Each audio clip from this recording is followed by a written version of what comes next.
Director Robert Eggers has his biggest box office success so far with the release of his latest film, Nosferatu. Basically a retelling of Dracula, but like with different characters. That's true. Cinematically, there's a lot to learn from studying this film because Egger moves the camera with intention inside every shot, and he creates these multiple compositions feeling of movement, similar to the way that Steven Spielberg builds shots in his most memorable films. You know, the lighting stood out to me. I mean, there were some scenes that were so dark, I couldn't see what was going on, which I guess was meant to be because it was like this gothic setting with candlelights or the fireplace. Lighting is definitely a tool that's important for cinematic storytelling because it sets the mood, it creates tone and atmosphere, and Nosferatu is heavy in tone for creating an immersive world of horror. Since we're talking about the cinematic aspects of the film, I noticed how the cinematographer used long lenses when creating these wide establishing shots of crowds in a location, and these shots were often combined with narrative exposition to keep the story moving, most notably in scenes showcasing the developing stages of the plague hitting the town. Yeah, the director is also really good at getting amazing performances out of his cast.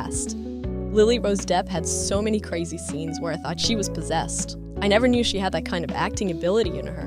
I haven't seen her in a lot of stuff before this movie, to be honest. I know she was in that HBO show with The Weeknd, but that's all I can remember off the top of my head. Yeah, but this movie was really dark. Maybe too dark for me.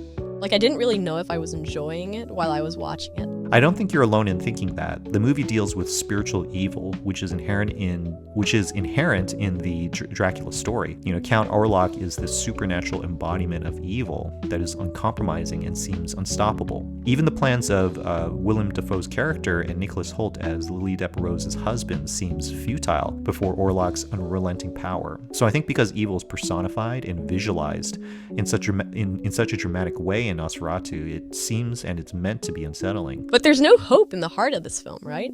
In the end, like in the last scene, Lily's character dies because she allows Orlok to drink all of her blood, and he dies as well. I think one way to look at that is that Lily sacrificed herself for the greater good to save the town and stop Orlok and the plague. But let's pull back and see it from a wider point of view. I agree with you that the film doesn't seem to dwell on hope as something to aspire to and cherish in the plight of these characters. That's why I find it kind of upsetting when watching the movie. After it was done, I kept thinking, was that really worth it? Like, even if the film was well made? Honestly, that's a valid point, and maybe even more relevant in today's media climate where there are so many other entertainment options. If there's a film that doesn't leave me in a good place mentally and emotionally at the end, then I might consider going elsewhere to another movie, show, or game that makes me feel better. That's a real consideration for storytellers who are working within a business model where their art is a commercial product. I guess when I see evil being so dramatically pushed in a movie, I wonder if the same effort and skill was given as something that is good,